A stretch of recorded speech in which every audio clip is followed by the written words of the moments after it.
A young woman was found dead on the floor of her own apartment. The police began an investigation and immediately uncovered several very alarming facts. It turned out that the residents of this complex had long noticed something strange and lived in fear. During the investigation, detectives learned more and more horrifying details until they finally arrived at an unexpected truth. But it was only the beginning. Stephanie Bennett was born on August 30th, 1979, in the small American town of Rocky Mount, Virginia. When she was little, her parents divorced and Stephanie stayed with her mother. However, their father lived near their home and the young woman continued to see him almost every day. Later, her father remarried and Stephanie gained a stepsister named Diana. After school, Stephanie enrolled in Roanoke College, located 350 kilometers from her home. In her final year, she met a guy named Walter and they soon started dating. After college, the couple moved to different cities, but they continued to be together. Stephanie moved to the city of Raleigh, North Carolina with her stepsister, Diana, and their mutual friend, Emily. The three of them rented an apartment in the Bridgeport residential complex, located in a quiet, peaceful area on the outskirts of the city. The young woman found a job at IBM while her boyfriend moved to Greenville, South Carolina to obtain an engineering degree. Stephanie lived in Raleigh for about a year. By that time, she and her sister and friend were planning to move to different cities. The young woman, who was only 23 at the time, was planning to move to Greenville to be with her boyfriend, and the couple had already begun looking for a place to rent. In May, Stephanie went to Greenville where she and Walter looked at several apartments and chose a suitable option for rent.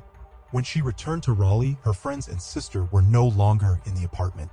Emily had moved to another city and Diana had gone away for a few days to attend a funeral. On the evening of May 20th, Stephanie came home from work and spoke to Walter on the phone. Her boyfriend was planning to send her a rental agreement via fax for her to sign. They agreed that he would send it the next day when she could use her work computer. The following day, Walter tried to reach her, but Stephanie didn't answer either her work or home phone. He then called her sister Diana, who contacted Stephanie's colleagues. It turned out that Stephanie didn't show up to work that day, which was very unusual. Stephanie was always responsible and would have informed her boss if she was sick. Moreover, if she was at home sick, she would have answered the phone. Diana asked her friend to go to their apartment and check if everything was okay. There was no answer when they knocked on the door. Then Diana asked the apartment manager to open the door with a spare key. As soon as the man entered the apartment, he saw a horrifying sight. Stephanie was lying lifeless on the floor of the room with no clothes on and bruises on her neck. The manager immediately called the police. Detectives found Stephanie's documents and confirmed that the deceased was indeed her through a photo. On the laundry basket cover, which was under the window in Emily's bedroom, investigators noticed leaves and concluded that the killer may have entered the apartment through the window. They also discovered that the home phone was in the closet in Emily's room and the cable was cut. Apparently, the perpetrator was hiding there and took the phone with him so Stephanie couldn't use it. After speaking with Diana, the police determined that several items were missing from the apartment. The perpetrator took $8 from Stephanie's wallet, 2 tape recorders, and the laundry basket from Stephanie's room. It seemed that he had put the stolen items inside the basket. Experts found semen on the victim's body and extracted a DNA sample, but it wasn't in the FBI database. They also determined that the cause of death was strangulation. Interestingly, the perpetrator took the object he used to kill a victim with, as the police were unable to find it in the apartment. Meanwhile, investigators interviewed all the residents of the complex, hoping someone might have seen the killer. During these conversations, the police learned that something strange had been happening in the residential complex for several months. People regularly noticed someone peeping at them through the windows of their apartments. They complained to the manager, but the management of the complex could not find the person. Interestingly, at least once this person was seen at Stephanie's window. In addition, several months ago, an unknown man near the lake near the complex assaulted a young woman who went for a run. After this incident, Stephanie was afraid to stay alone in this apartment and wanted to move to Greenwell as soon as possible. Detectives studied the area around the complex and discovered something strange. In the bushes, they found dozens of pieces of women's underwear, which has later turned out belonged to Stephanie. The police thought the killer took them out of the apartment, but then, for some reason, threw them in the bushes. However, soon this version was refuted. It turned out that a teenager living in the neighboring apartment regularly sneaked into Stephanie's room and stole her underwear, after which he threw it into the bushes. He admitted this when investigators questioned all the residents, but he denied his involvement in the murder. His DNA sample was taken and it did not match the sample obtained from the killer's semen. For this reason, he was no longer suspected of the crime. The police believe that the most obvious candidate for the role of the killer was the same man who repeatedly peeped at the female residents of the complex through the windows. After talking to everyone who had ever noticed this person, the detectives compiled an approximate portrait. It was published in newspapers, but it did not yield any results. As part of the standard procedure, investigators checked the victim's boyfriend. He voluntarily gave his DNA, which did not match the killer sample. In addition, at the time of the murder, Walter was hundreds of kilometers away from her home and physically could not have been there. After that, the police went to all the male residents of the complex, asking them to voluntarily give their DNA. This also did not yield any results. The experts did not find a single match among the 283 samples obtained. At this point, they did not have any serious leads.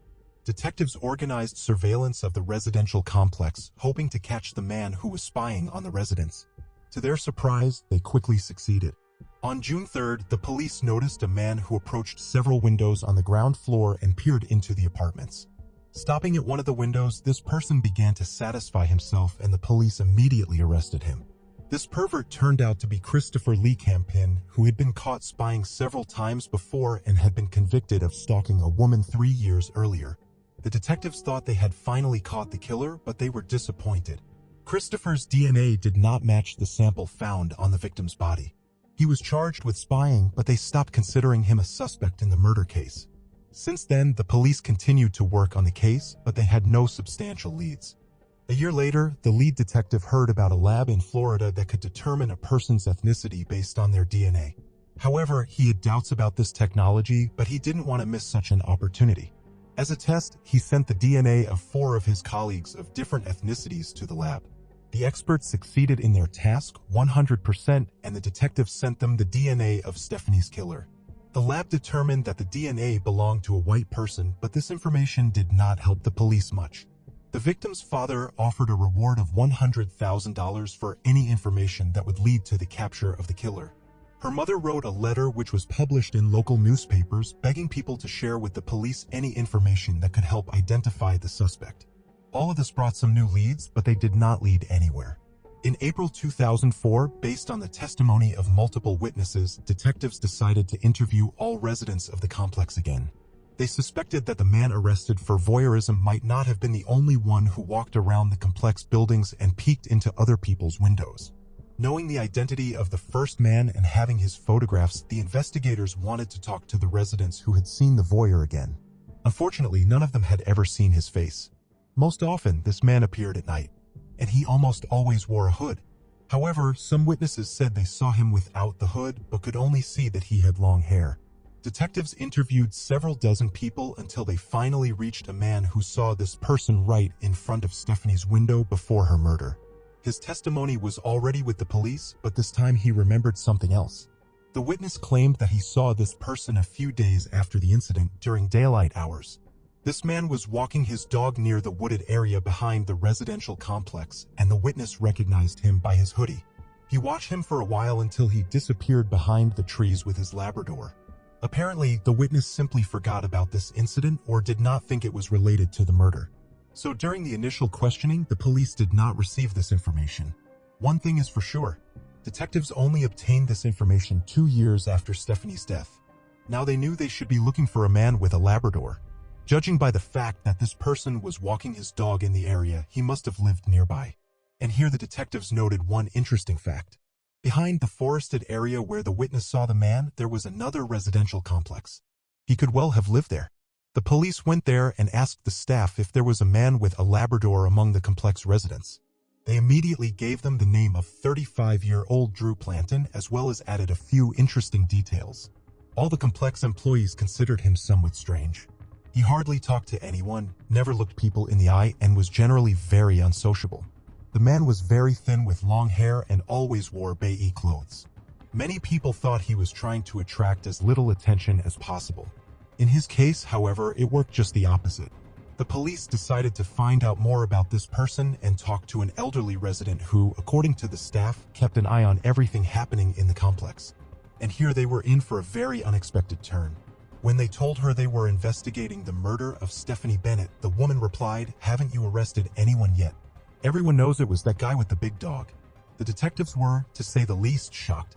It took them 2 years to get to this person, and the residents of his complex initially suspected this man, but none of them deemed it necessary to share their suspicions with the police, and settled on the other side of town. The investigators decided to talk to him and came to his apartment, but no one responded to their knock on the door. They came there several more times at different times of the day and never received an answer. Either the man was never home or he intentionally did not open the door for them. While they tried to locate Drew, the police questioned his former neighbors at his old place of residence. They managed to find several witnesses who shared troubling facts. A woman living on the floor above had seen Drew in the company of a young boy a few days after Stephanie's murder. They were walking down the street and talking about something. According to the witness, Drew asked the boy to stop contacting the police and not to tell them anything. The investigators immediately concluded that the young man in question was the same teenager who had stolen underwear from the victim's apartment. Several women had reported being genuinely afraid of Drew, having spotted him during the runs or walks in secluded areas. The man would either closely observe them or even follow them. Detectives who had been unable to speak with Drew found his place of work and headed there. He was a chemist at a fertilizer production laboratory, and the investigators managed to catch him at his workplace. He immediately stated that he had not heard of Stephanie Bennett's murder, which was strange considering that he lived just a kilometer away from her complex at the time. The man clearly had no desire to talk to the police and told them he was very busy at the moment. Drew told the investigators that they could come to his home at an appointed time and he would answer all their questions. The detectives met him at his apartment and the man finally opened the door to them. During the conversation, he stated that he had never walked his dog near Stephanie's complex. However, given that the police had many witnesses who had repeatedly seen him in that area, the investigators immediately understood that he was lying. The man also claimed that he did not wear glasses, even though his driver's license indicated that he was required to wear them while driving, and several witnesses had reported that the man who was peeping into the windows of other apartments wore glasses. As expected, Drew refused to voluntarily provide a DNA sample. The detectives then decided to conduct surveillance on him, hoping to obtain a sample in a different way. However, this proved to be a very difficult task since the man did not leave behind any items that could be sent to the laboratory. For example, during lunch breaks, he would leave work, sit in his car, and just stare at one point. The man did not eat anything, so the investigators could not obtain any objects with his DNA. Once they noticed Drew throwing an empty water bottle into a garbage bin. Detectives took it and sent it to the laboratory, but experts were unable to extract a DNA sample from it. According to one version, Drew took someone else's bottle and purposely threw it on the street, knowing that he was being watched. After that, the police decided to obtain his garbage, but here too they were unsuccessful. For several days, they never saw Drew take it out. Interestingly, the man's neighbors also could not remember ever seeing him with a trash bag. Next, investigators asked Drew's boss for help. The woman agreed to help them obtain any item from his workplace that might contain Drew's DNA. She watched him for several days, but was unable to get a hold of any item. Drew rarely ate at work, never threw anything away, and she couldn't find a single hair on his desk, which seemed strange given that the man had fairly long hair. Investigators were already convinced that Drew was intentionally covering up all traces to prevent them from obtaining his DNA. One day, the boss saw him tying his hair back with a rubber band and then bending down to pick up all the hairs that fell in the process. After that, the woman decided to invite him for a lunch break at a cafe to supposedly discuss some work matters. But even there, the man was extremely cautious. He mostly ate with his hands, put all the used napkins in his pocket, and even took the straw and cup with his drink. For dessert, they ordered banana pudding, and Drew finally used a fork, but then wiped it with a damp napkin for 15 minutes, ruling out any possibility of obtaining a DNA sample from the utensil. Despite this, the investigators still took the fork and sent it to the laboratory. The experts were able to find tiny traces of DNA which showed a partial match with the DNA of Stephanie's killer. However, the result was too imprecise as more biological material was needed for a full comparison. In the end, the detectives obtained a warrant to search Drew's workplace. They hoped to find some item containing his DNA. The investigators were afraid that the man might escape if he found out about the search, so they decided to conduct it in the evening. Among the suspect's belongings, they found gloves that he had to wear when working with chemicals. The detectives understood that his DNA might be inside, so they took them and left another pair in their place. They still feared that Drew might try to run, so they kept him under surveillance for several days until the laboratory confirmed. The gloves did, in fact, contain his DNA. On October 18, 2005, police quietly surrounded the laboratory where a man worked and waited for him to come out.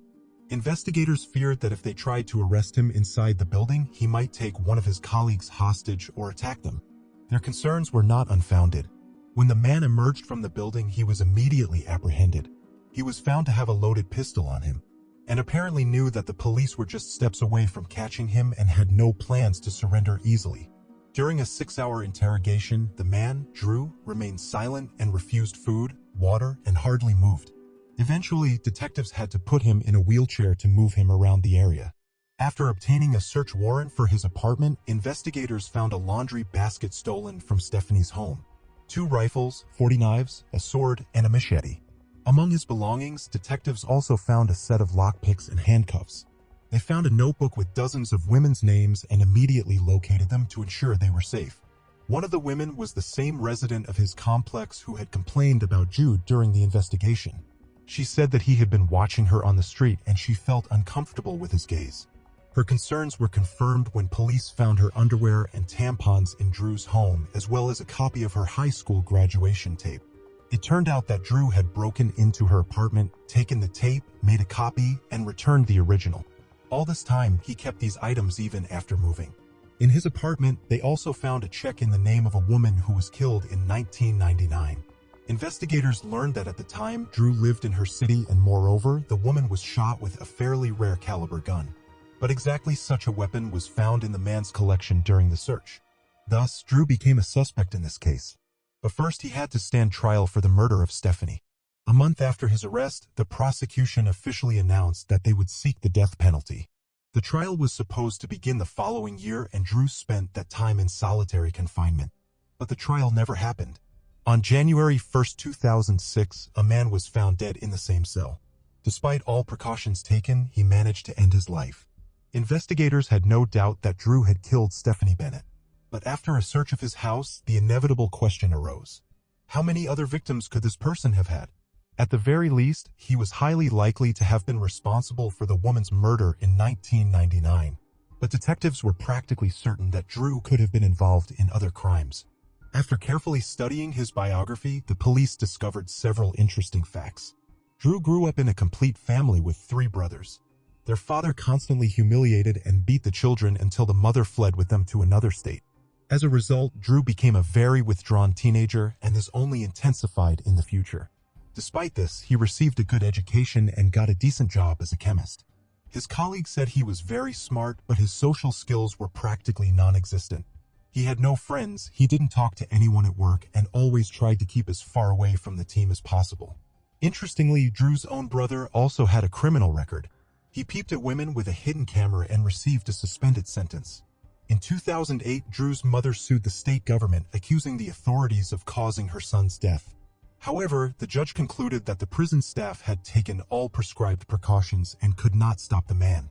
Stephanie Bennett's father tried to sue the management of the residential complex for ignoring residents' reports of a peeping Tom and not paying enough attention to the safety of residents on the premises. In his opinion, there was not enough lighting around the building at night and anyone could walk there unnoticed. He also learned that the window in his daughter's apartment had been broken, but the complex management did not rush to fix this problem even though it was their direct responsibility. But in the end, the man himself refused these accusations, not commenting on his decision. Thus, this complex and confusing case was ultimately solved. Police to this day wonder how many other victims could Drew have had. The available information indicates that the man was prone to serial crimes, but after his death it became practically impossible to find out the truth. Share your opinion in the comments. Don't forget to like this video if you liked it.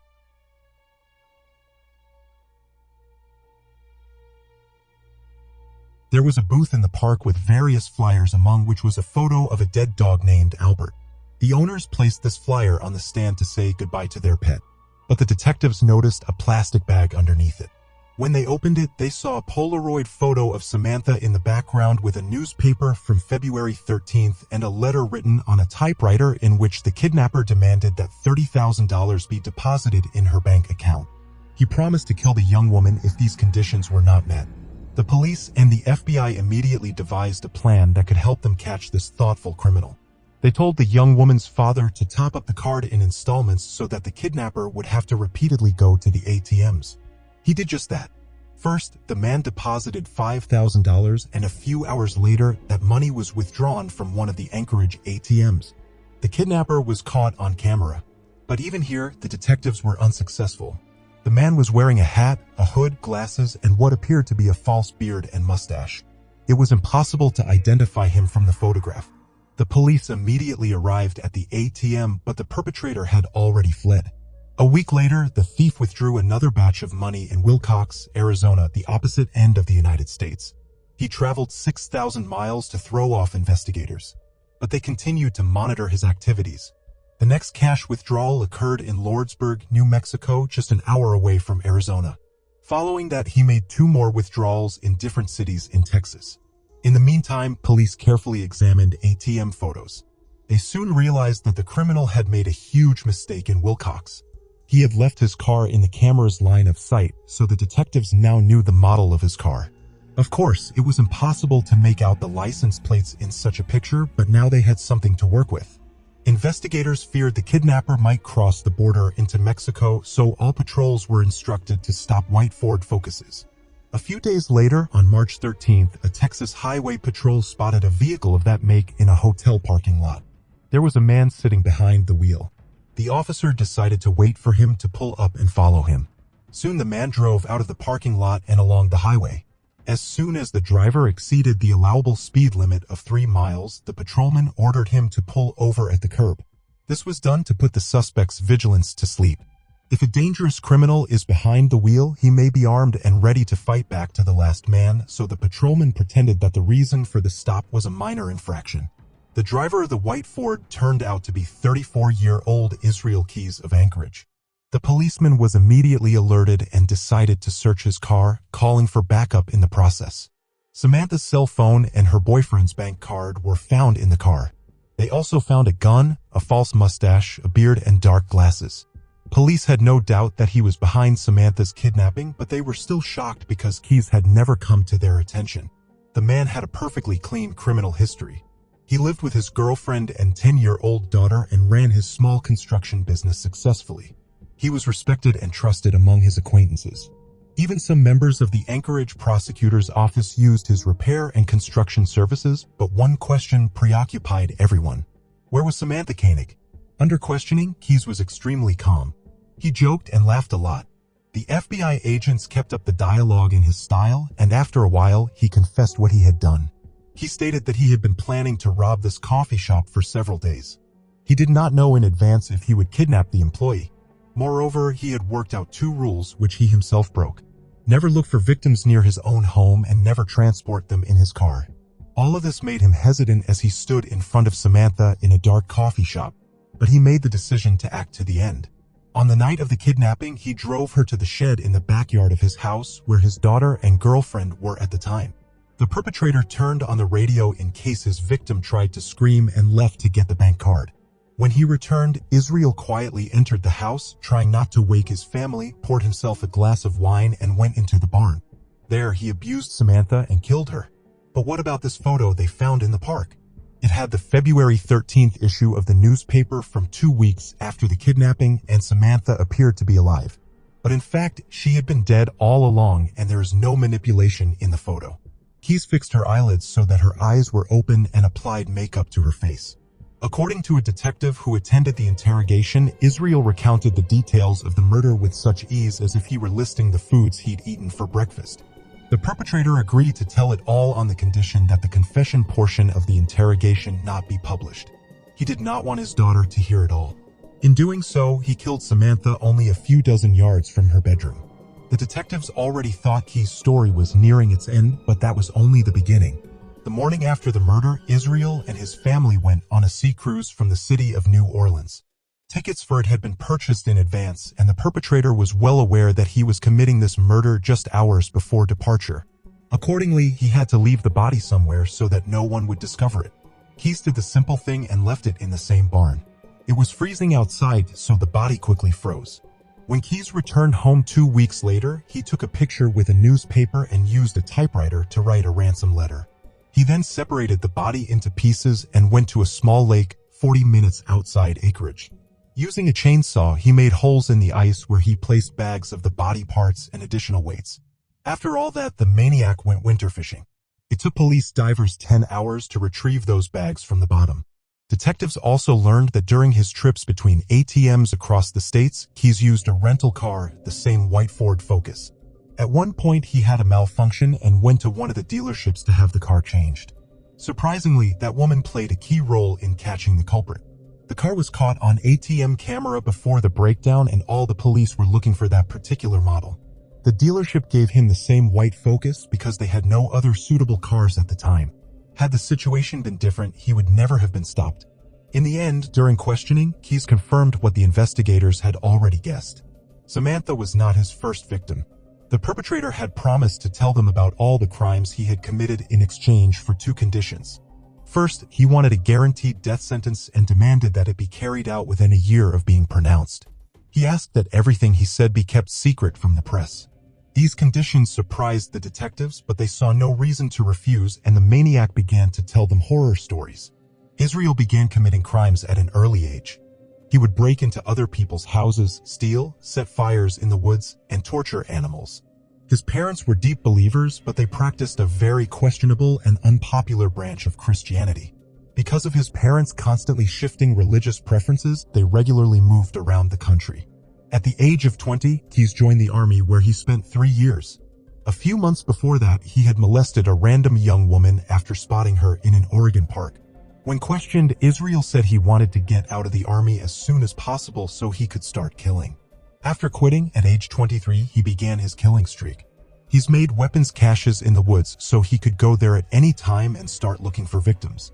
Police found 2 such caches in Anchorage and New York. Inside were money, knives, gun, and body disposal supplies. Over the next few years, he regularly went out hunting in different states, but the exact number of his victims is still unknown. The FBI has only been able to pinpoint 5 of them. But detectives believe Keyes committed at least 11 murders, and these are just the cases where many factors point to his involvement. In total, the number of murders could be as many as 30.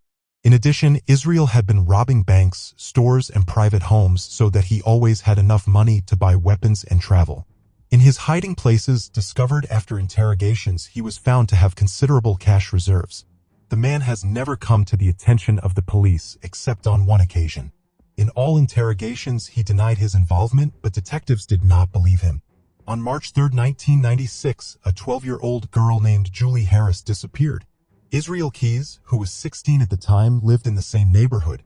Police suspected him after a witness found Julie near Keyes shortly before her disappearance.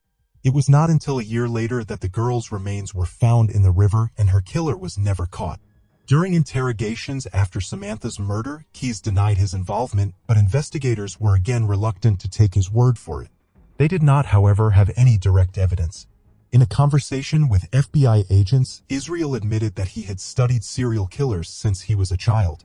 His idol was Ted Bundy, and the maniac wanted to be like him. He felt no remorse for his victims and happily recounted how he managed to lead 2 completely different lives. On the one hand, he was a decent family man and businessman, and on the other, he was an inhuman killer. The only thing that gave any hint of feeling was that Keyes had asked the detectives to keep the details of his crimes from his daughter. He also stated that he had never killed children or anyone who had, again because of his own daughter. The FBI agents did not believe this, but they could not prove otherwise. They were all forced to admit that Israel was an extremely thoughtful maniac who had made only one mistake in his entire series of crimes. The investigators hoped that he would tell them all of his atrocities himself, but that never happened. 9 months after his arrest, Keyes took his own life in his cell.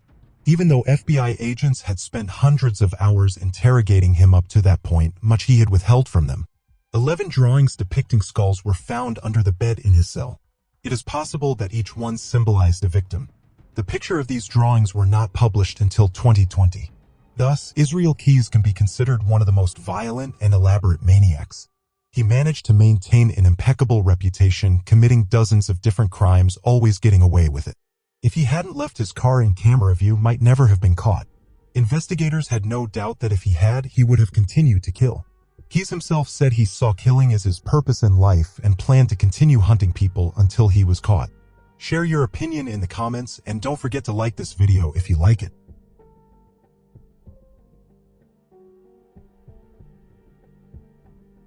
An 18-year-old young woman drove her car to another city and disappeared without a trace, and a week later her body was found in a river.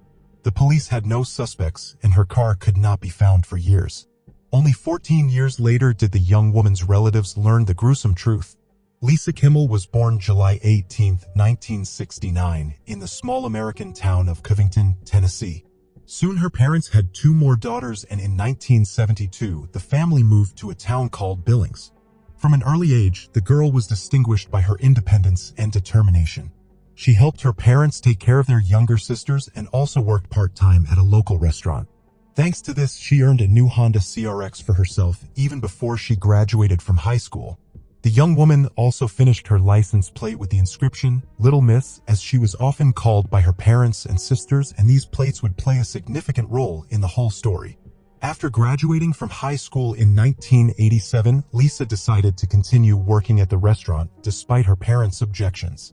They wanted their daughter to go to college, but the young woman planned to pursue a career in her chosen direction. They eventually agreed that Lisa would work for a year and still consider going to college. The young woman worked at a large chain restaurant, Arby's, along with her mother, who was the regional manager there. And soon after graduation, Lisa was offered a management position herself, but already in another city. She was to go to the suburbs of Denver, about 900 kilometers from home, and manage a restaurant there.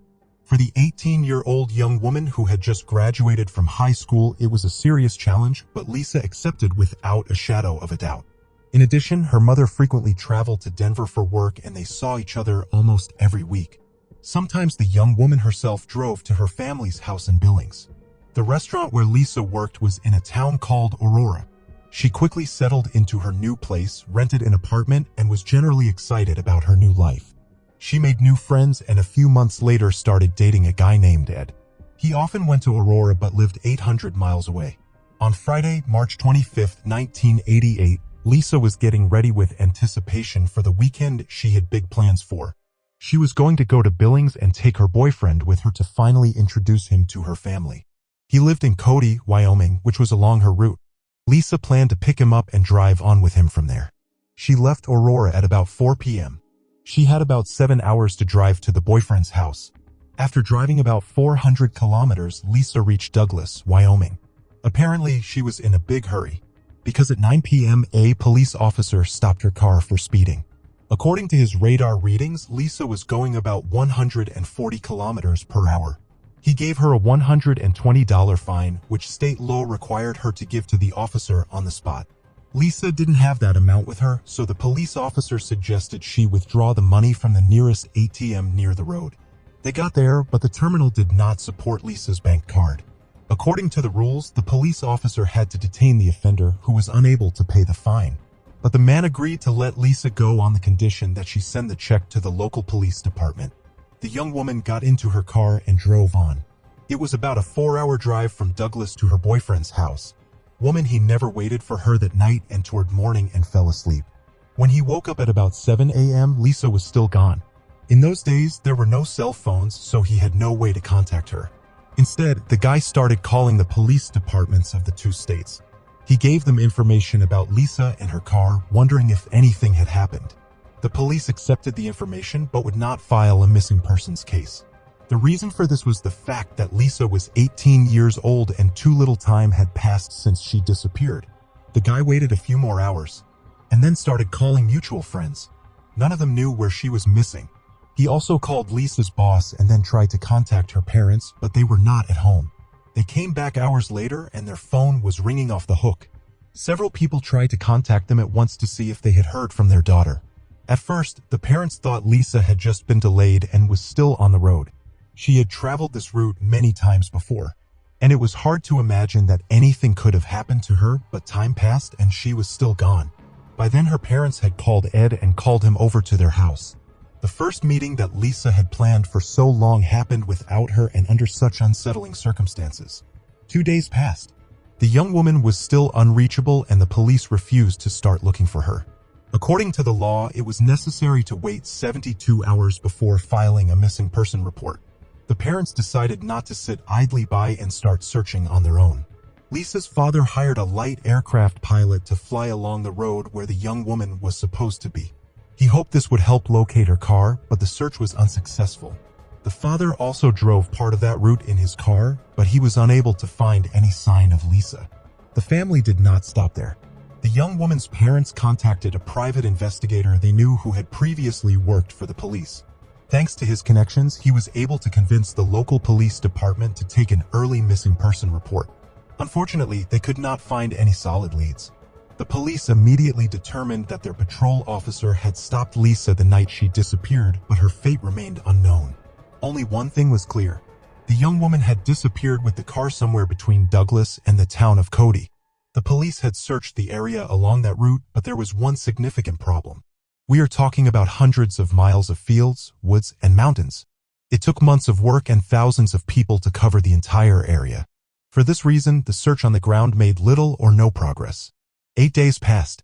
On the morning of April 2nd, a man called the police. He said he was fishing in a river near Casper, Wyoming. At one point, he noticed a human body lying face down in the water. Shortly before, the fisherman had heard on the radio the police were looking for a missing young woman. So he immediately thought it was her. Detectives arrived on the scene, took the body out of the water, and determined that the deceased was indeed Lisa. Medical experts have studied the body and came to a terrible discovery. They determined that the young woman died about 6 days after her disappearance. That is, Lisa died just 2 days before the discovery, and detectives had to figure out where she was all this time. That said, police initially thought the death occurred about 5 hours after she disappeared, which later led to confusion. Had been abused while alive. And on her body, they found several stab wounds and contusions. Apparently, she had been thrown into the water from a bridge while she was unconscious. Police later confirmed this version, finding blood on the bridge. Finally, medical experts extracted biological material from the young woman's body, which turned out to be a sample of male semen and apparently belonged to the killer. It was sent to a lab, but in those years, the tools to study DNA were very scarce. The local lab simply did not have the necessary resources to extract the profile of the perpetrator. Detectives concluded that the killer was most likely a local resident who lived near the river. This was evidenced by the fact that the bridge from which the young woman had been thrown was located in a remote wilderness area. It had not been used for a long time, and in order to access it, one had to turn from the main road to a country road and then drive some distance. Based on that, the police assumed that only someone who knew the area well could have chosen this bridge for a body dump. Detectives focused on finding Lisa's car. They assumed that the killer had driven it somewhere and there might be additional clues in it, but the car seemed to have fallen under the ground and they could not find it.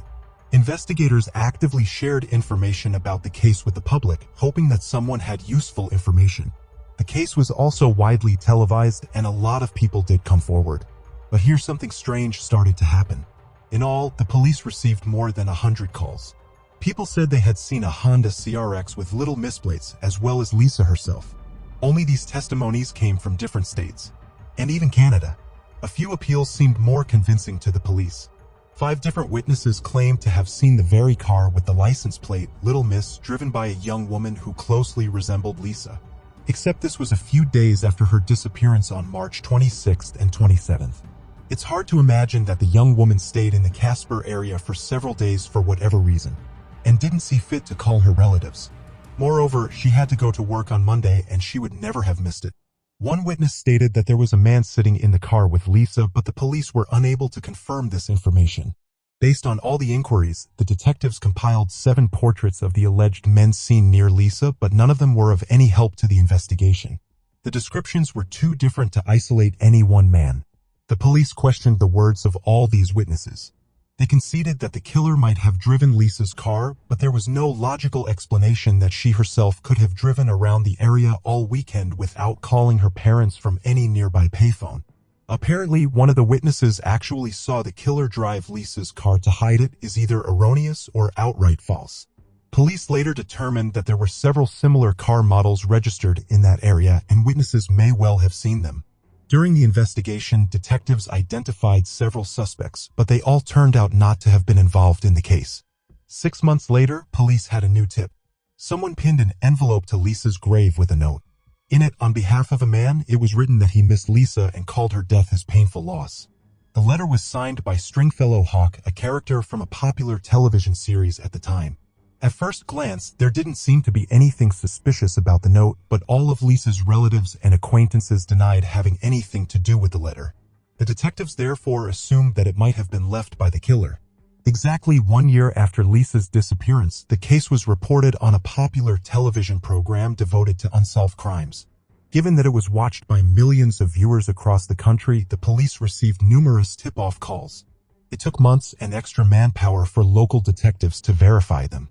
Lisa's parents felt that the local police department could not handle the volume of tips and leads that came in after the program aired. For this reason, they wanted the FBI to handle their daughter's murder. But Sheriff Ron Ketchum was very negative about the idea and said he had no intention of giving the case up. In spite of that, a year later, Lisa's parents still got federal investigators involved in the case with the support of higher authorities. They became involved in the investigation and wanted to work with the sheriff, but he would not cooperate or even return their calls. Thanks to the FBI's involvement, the detectives were now able to examine a DNA sample from the victim's body at a federal lab. It was compared to Lisa's boyfriend's sample and they did not match. He had not been considered a suspect before, but the investigators decided to be 100% sure. Next, they decided to check the patrolman who had stopped Lisa shortly before she disappeared. He had a recording of a conversation with the young woman that showed him saying goodbye to her. But detectives conceded that he might have found Lisa and attacked her later. The officer immediately agreed to provide his DNA sample and it did not match the killer's. The next unexpected tip came after a local radio station aired a program about Lisa's murder. The police were contacted by a witness who stated that he had seen the young woman stopped in the road by Sheriff Ron Ketchum on the day she disappeared, and there were some really suspicious moments here. The sheriff himself never said he stopped Lisa that night. He also actively opposed the FBI's involvement in the case, and just like that, exactly 2 years after Lisa's murder, a man quit the force and tried to take his own life. He was able to be recuperated and was undergoing psychological treatment at the time. Investigators came to him with questions, but Ron pleaded not guilty and refused to provide a DNA sample. This all looked suspicious, and the investigators began to seriously consider him as a suspect. But a few months later, when they were ready to apply for a court order for a DNA sample, the man did provide one himself, and it did not match the killer's sample. It's not entirely clear why the sheriff was acting so strangely if he had nothing to do with Lisa's murder. His colleagues pointed out that he had always been a complicated and closed person, who had been through Vietnam, so he was behaving this way even before the young woman's disappearance. At this point, the police ran out of serious leads. In 1992, they published more data on the case in the hope that they would be able to find new witnesses. According to the main version of the investigation, there could have been several perpetrators, most likely one man kidnapped and killed Lisa, but someone helped him get rid of the car. Investigators also believed that the young woman was kidnapped during a traffic stop at a gas station or somewhere else. They ruled out the option of Lisa picking up a hitchhiker because the young woman was very cautious. Shortly before these events, Lisa's car stalled on the road and another driver stopped to help her. The young woman did not get out of the car and only lowered her window slightly to talk to him because she understood the potential risk. The police never managed to get any new leads and the case went cold for another 10 years. It wasn't until July 2002 that a long-awaited breakthrough awaited them.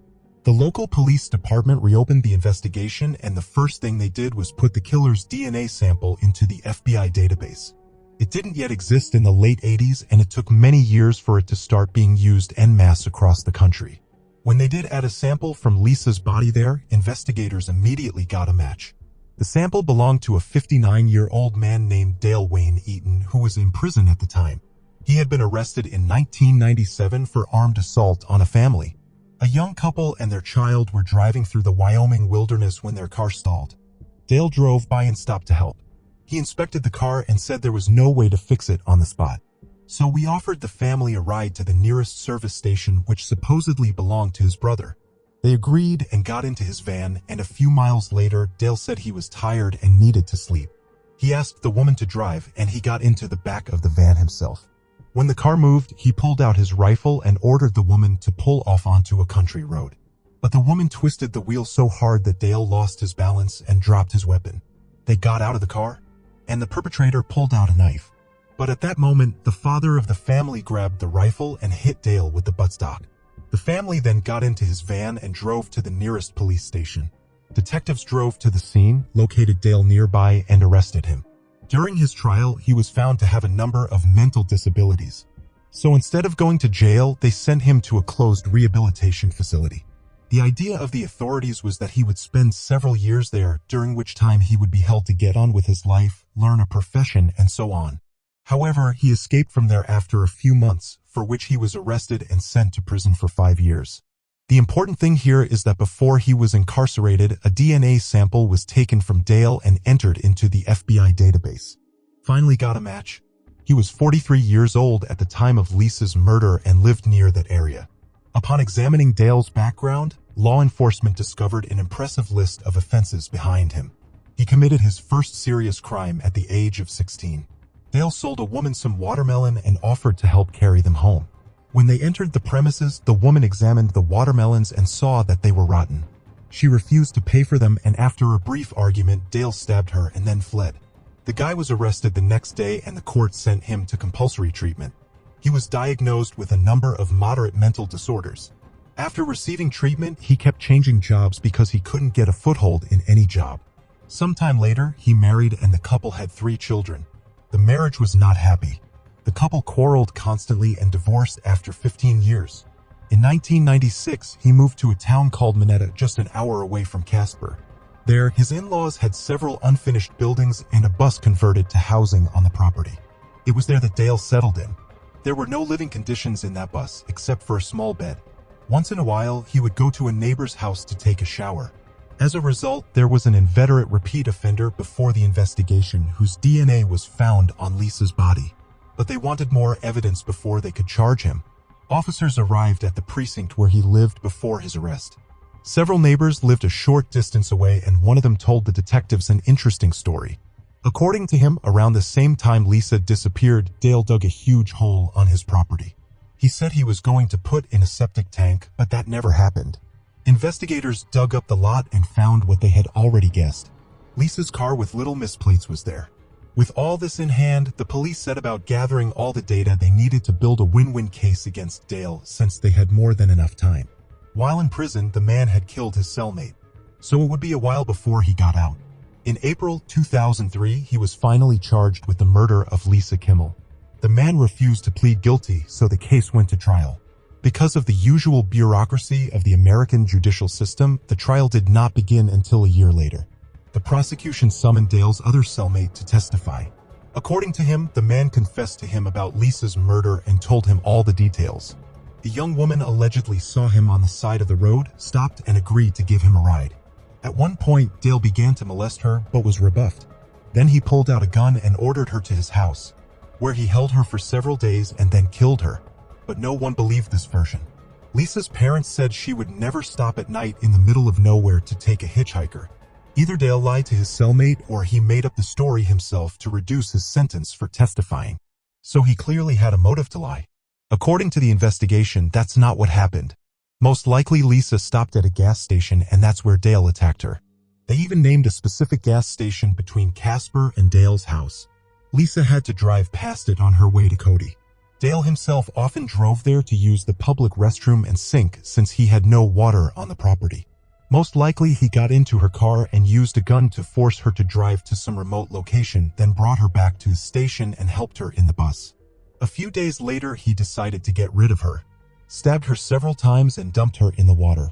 Experts also compared the handwriting of the note left on Lisa's grave with Dale's. They found a high similarity, but it was hard to call it evidence in court. Regardless, the DNA evidence on the body and the car on Dale's property was enough to convict him. Even the attorneys understood this, and they tried to avoid the death penalty for their client rather than a complete acquittal. They pointed to the mental abnormalities that made him unable to take full responsibility for his actions, but all was in vain. The jury found Dale guilty, and as a result, he was sentenced to death. Lisa's parents then filed a civil suit against him, which was granted by the court. Dale was seized from the land with the buildings on it and gave it all into the possession of the young woman's parents. Those, along with the fire department, burned all these structures to the ground on Lisa's birthday. Since the conviction, Dale's attorneys have filed numerous appeals to overturn the death penalty, which have always been rejected. But in 2010, the court did accept the appeal and set a new hearing. The appeal was accepted on the grounds that in imposing the sentence, the court failed to consider the offender's severe childhood, mental disabilities, and developmental delays. In addition, lawyers latched onto Dale's cellmate's testimony. The jury was not warned that the man had been promised a reduced sentence for this, so his testimony may well have been made up. Despite all this, there's no question of a complete reversal of the sentence.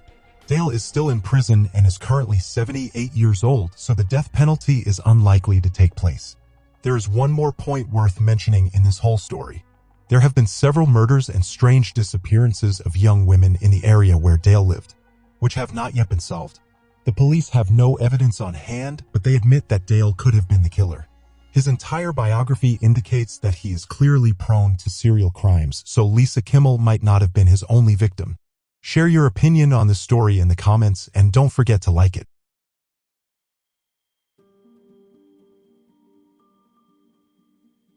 It took 25 years to unravel this eerie story. An American university student walked out of a party and disappeared without a trace. From the early days, the police had a suspect but could not prove his guilt.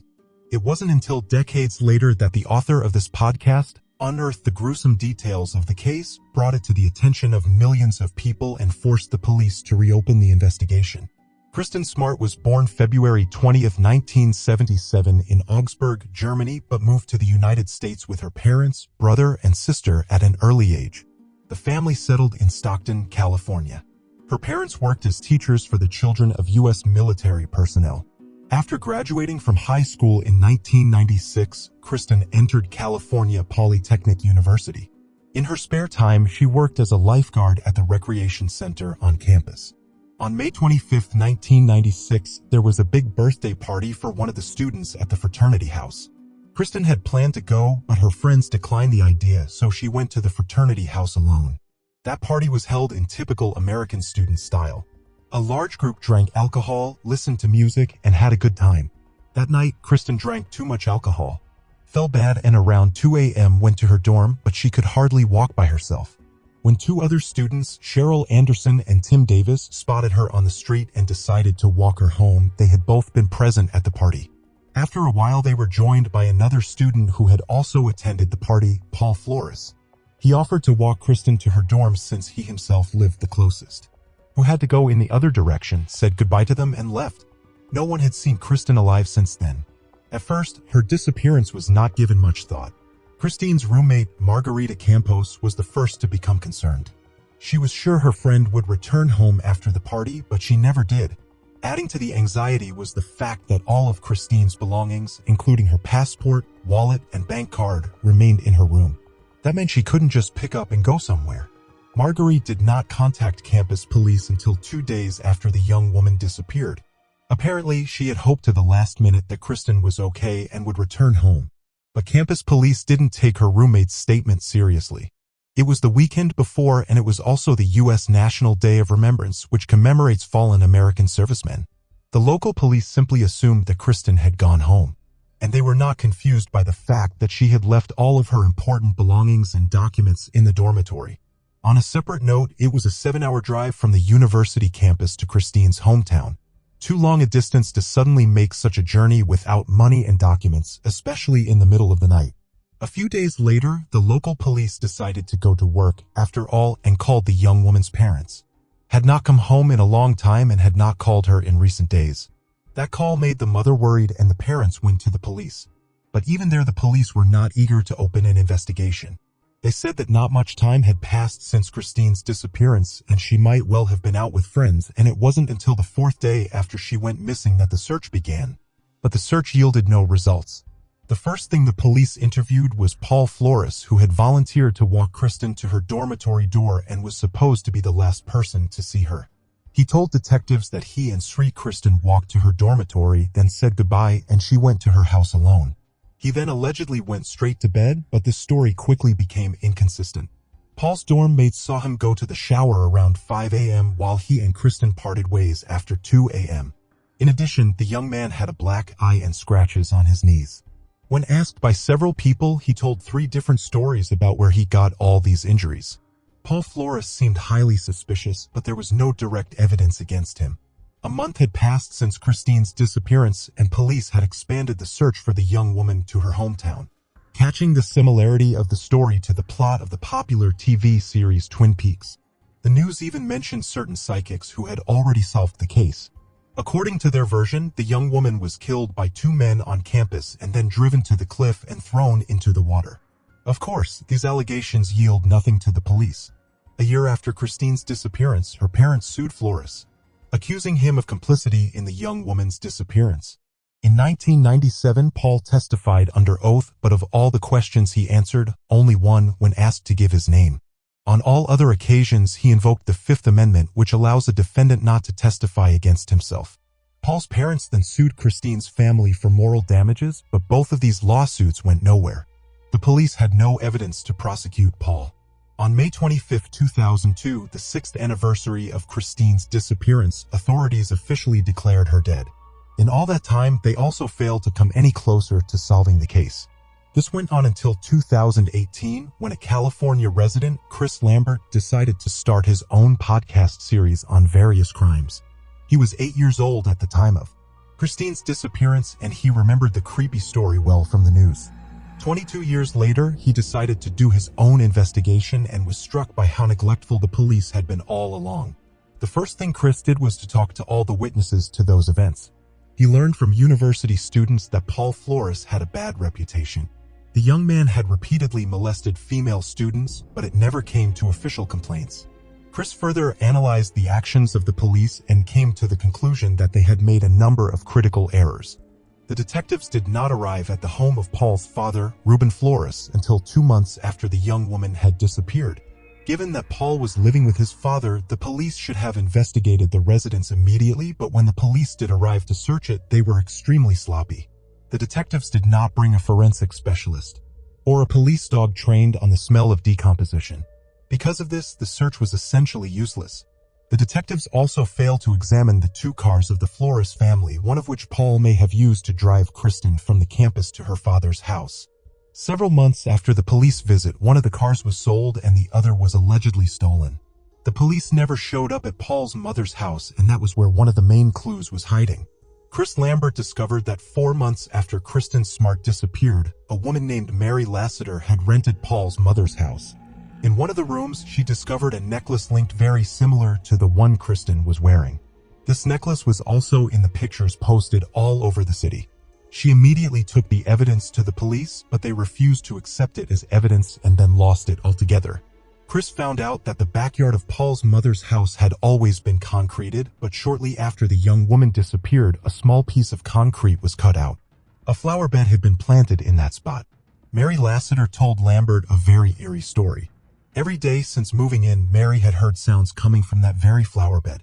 Every day at the same time at 4:20 in the morning and at 4:20 in the afternoon.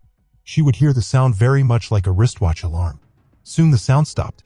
Most likely the watch's battery died. With this story, Chris went to Christine's mother.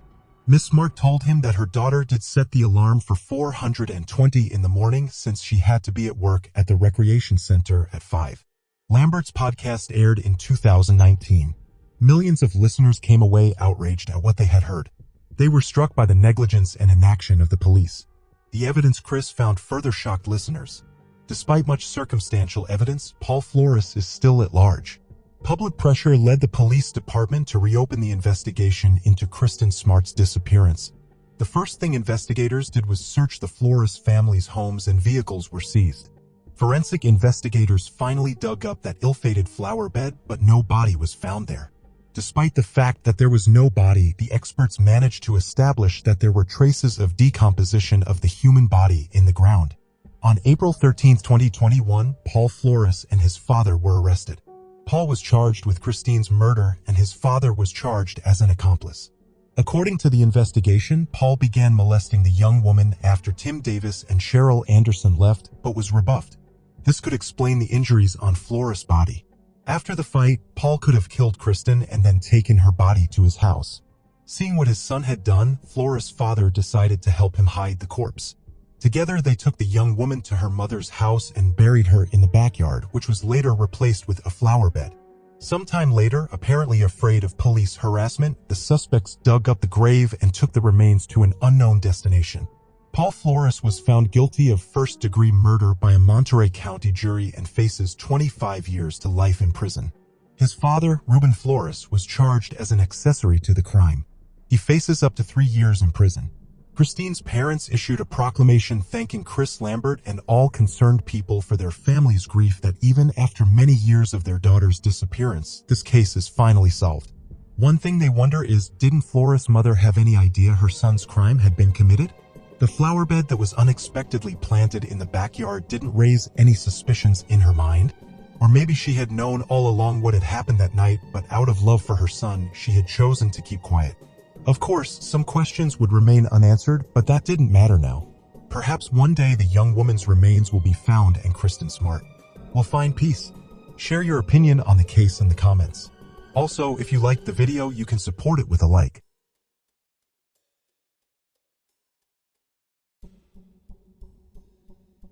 A 17-year-old young woman and her friend went on a trip to Australia and at one point disappeared without a trace. Despite an extensive search and many witnesses, her fate remained unknown for 18 years. When this terrible mystery was finally solved, one shocking fact surfaced. The police had everything they needed to close the case in a matter of days, but their negligence stretched it into nearly 2 decades. In this video, we will tell you what happened to Haley Dodd. Haley Dodd was born on November 30, 1981 in England. When the girl was young, her parents, along with other children, moved to Australia, settling in the small town at Mandurah. The young woman was an excellent student, played sports, and planned to go to study to be a veterinarian or a school teacher. But before finally deciding on a choice of future profession, she wanted to travel around Australia. Graduating high school in 1999, at the age of 17, she set off on a trip to Western Australia with her best friend, Lisa.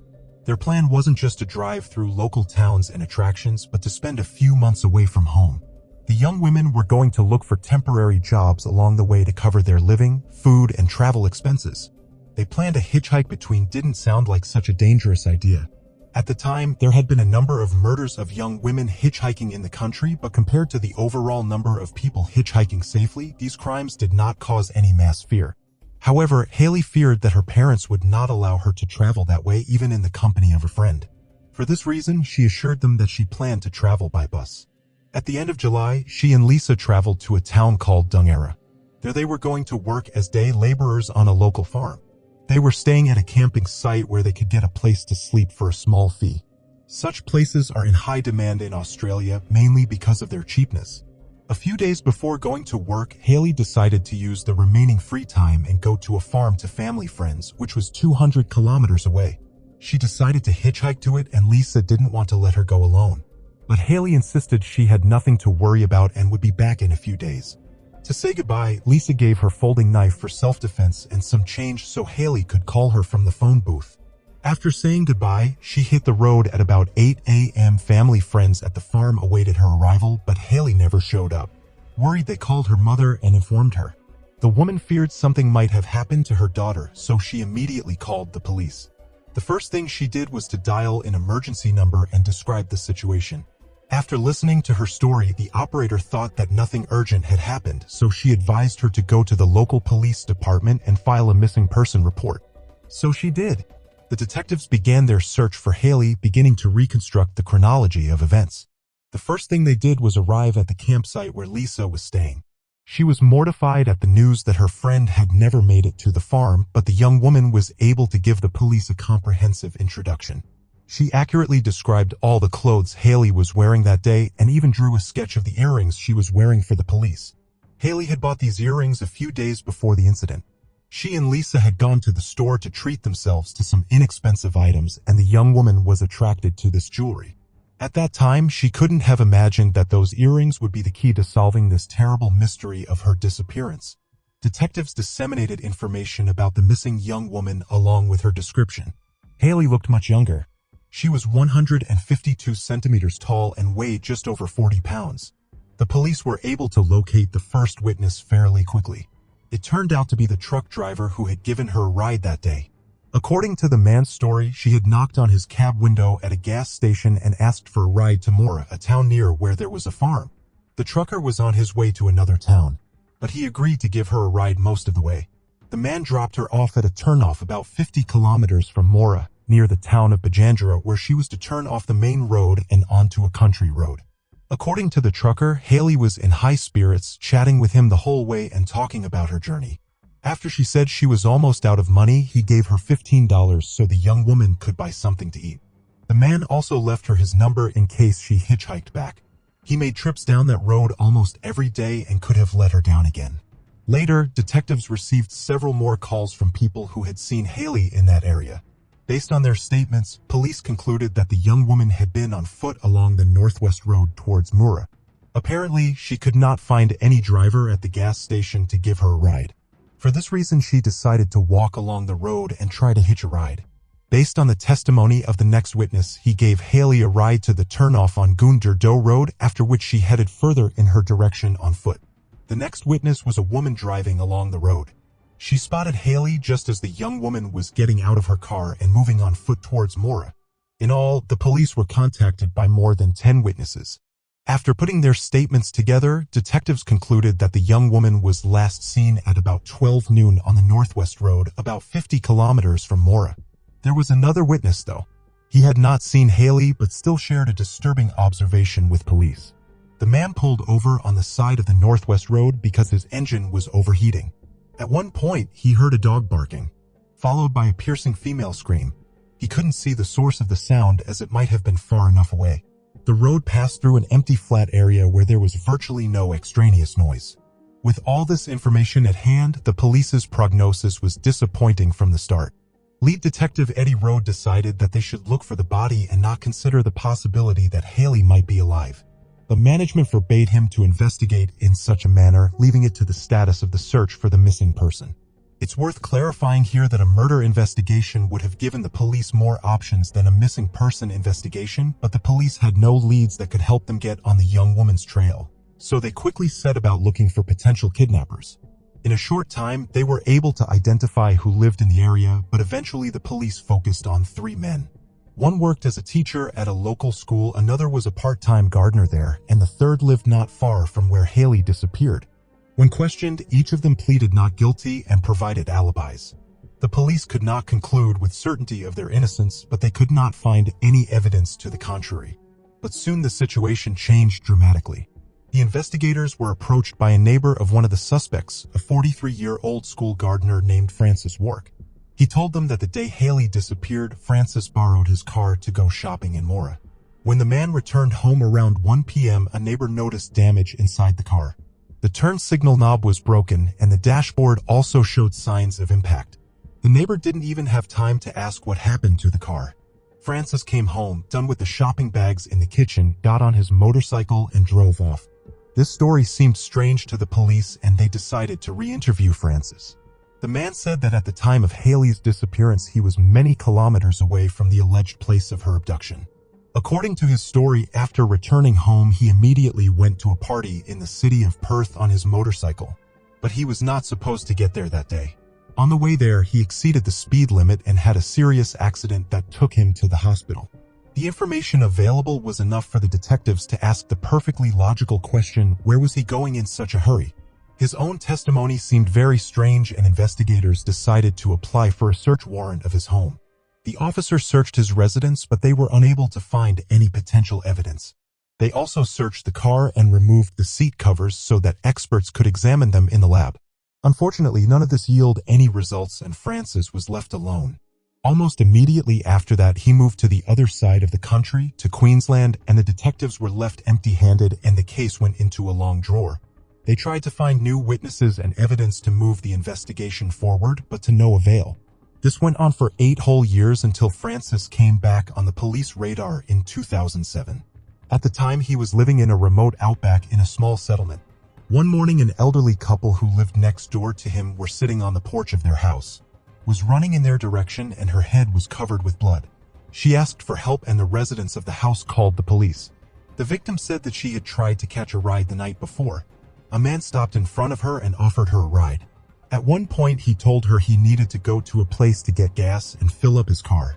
They drove up to a house in the middle of nowhere, and he called the woman inside and offered her some tea.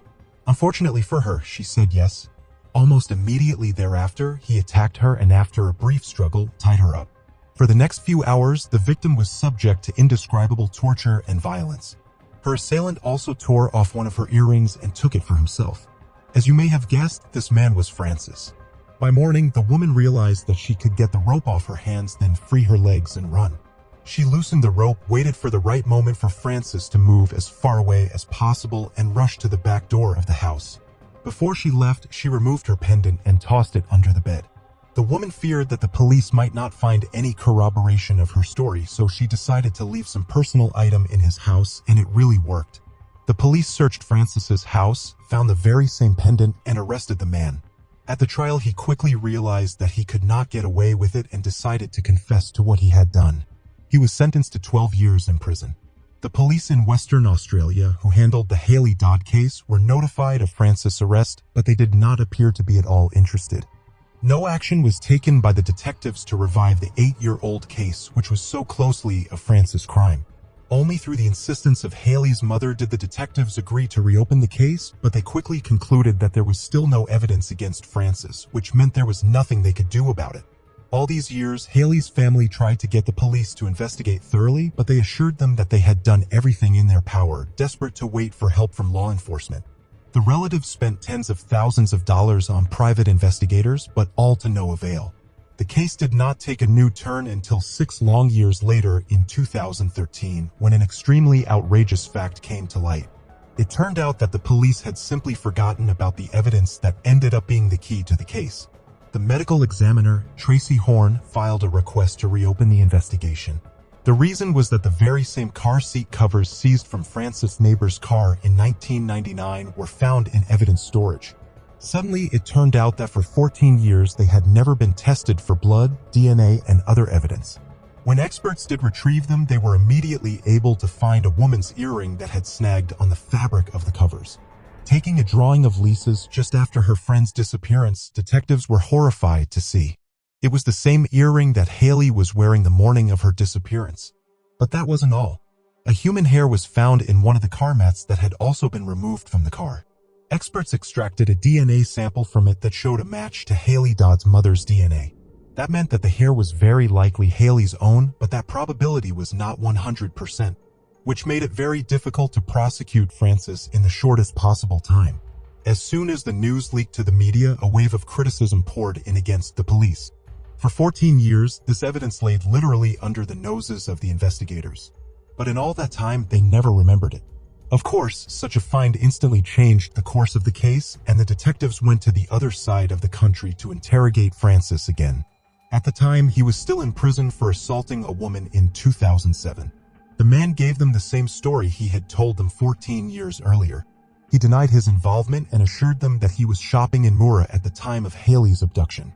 The interrogation, which lasted nearly 4 hours, was inconclusive, so the police had to prepare the case to go to trial.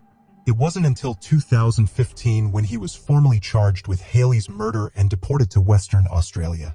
2 more years later, in late 2017, the trial began. Francis' defense insisted that all the evidence presented was circumstantial. The earring Haley bought at a local store was very cheap and popular, so it could have been left in the car by another woman. The hair found in the car showed an almost 100% match to Haley's DNA, but not an absolute exact match. Although a mistake here would have been highly unlikely, that was enough for the lawyers. But all these arguments seemed unconvincing to the judge. Perhaps Francis would still have had a chance to get away with it, if not for his crime in 2007. But then he didn't just kidnap a woman who was hitchhiking, he also took her earring. The prosecution believed that the man was collecting the victim's earrings as trophies, which only increased the suspicion against him in the end. As a result, the judge found him guilty of kidnapping and murdering Haley Dodd, sentencing him to 21 years in prison. All of this took place while his previous sentence was still pending. Francis was 62 years old at the time of his sentencing, but the story did not end there. The court believed Francis kidnapped and killed Haley, then hid her body, but it was never found. And the man himself refused to plead guilty. Haley's mother repeatedly asked the killer to tell her where he hid the body, but to no avail. And in 2018, she helped pass a new law that says murderers are not eligible for parole if they refuse to reveal the location of their victims' bodies. In 2020, another high-profile event occurred. The court granted Francis appeal to overturn his sentence and scheduled a new hearing. His lawyers again tried to insist that the man would not have had time to kidnap Haley between his trip to Mora and his return home, but the court felt that the time frame allowed him well enough to do so, especially given the rush with which he arrived home and immediately set off for Perth on his motorcycle. Moreover, the earring, along with the hair, were still on the list of key evidence against him. But Francis still managed to get a sentence changed. The court found him guilty of involuntary manslaughter, reducing his sentence from 21 years to 18 years. But thanks to a law passed in 2018, he would not be able to go free even after that time if he refused to identify the location of the body. There is another point in the whole story that keeps the detectives busy to this day.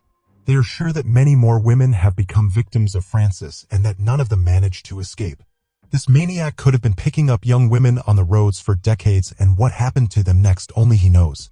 One of the most likely similar cases is the disappearance of a woman in late 2005. She hitchhiked to another city and was never seen again.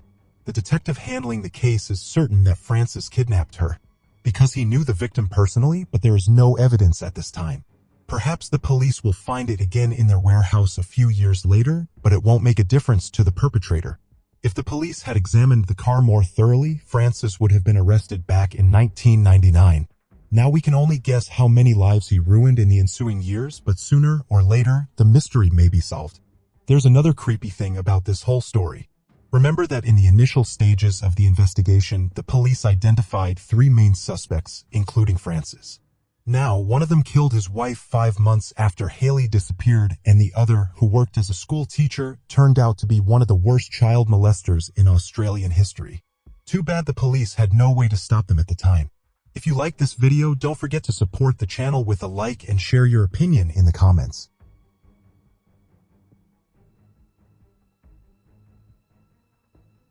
This story is about a pair of lovesick maniacs from England who devoted their lives to killing children.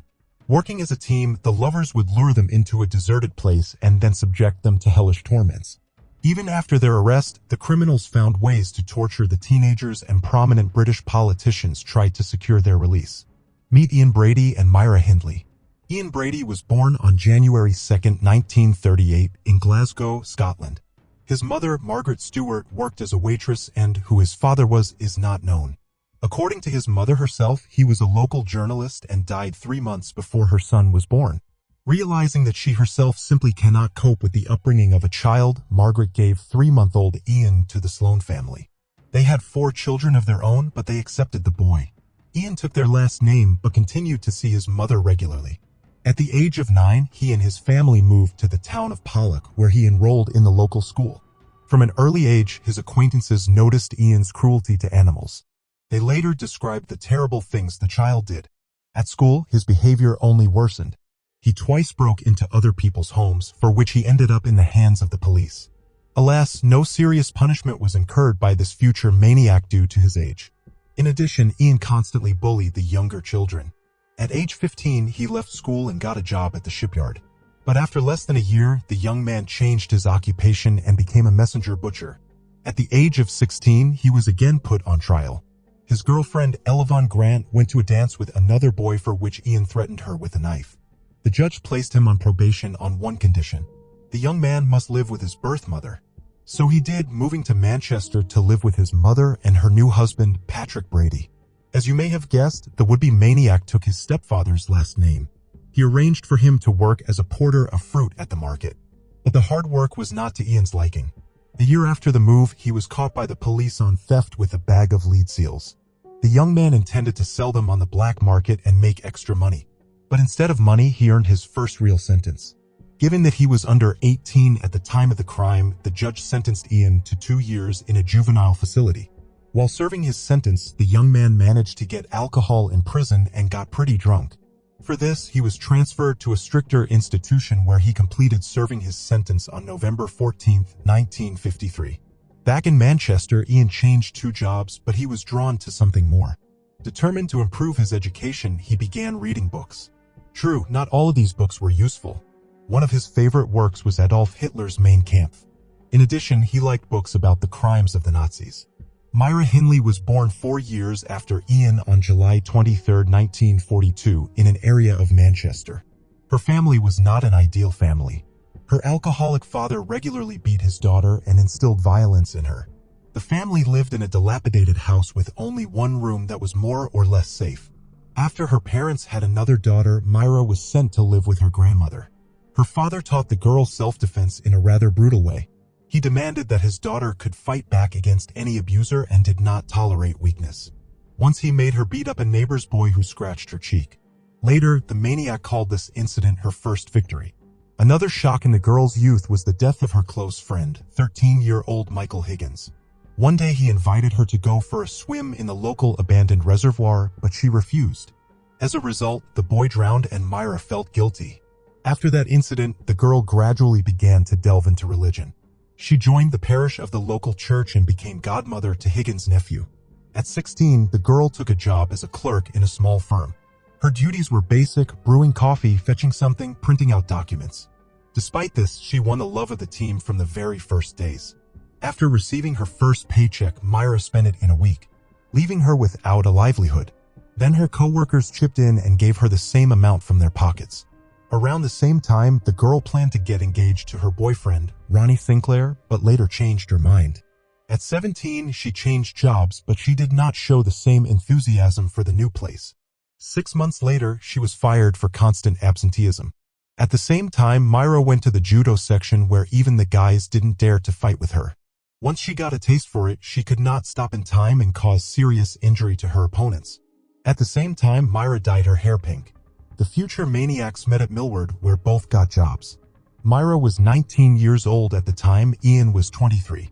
According to the young woman's diary, their first conversation took place on July 27, 1961. At first, Myra felt sympathy for the young man despite his criminal record, but later lost interest. However, 6 months after they met, Ian asked her out to a movie and the young woman agreed. The choice of a movie for a first date was as strange as possible.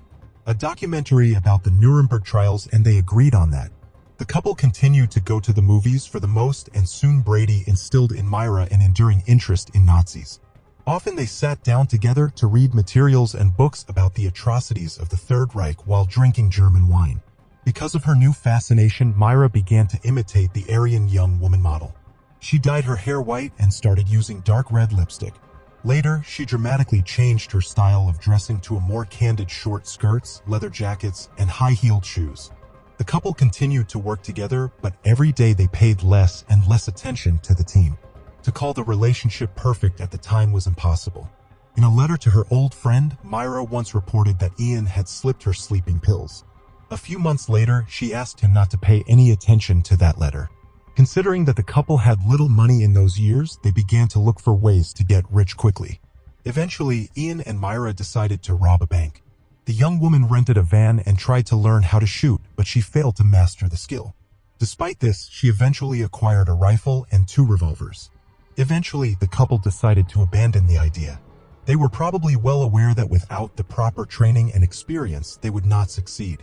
Instead, they really got into photography and bought professional equipment, but they only took pictures of each other and not in a very decent way. 2 years after meeting in June 1963, Ian came to Myra and her grandmother. A little later, they were given new housing under a government program since the old one was considered unsafe.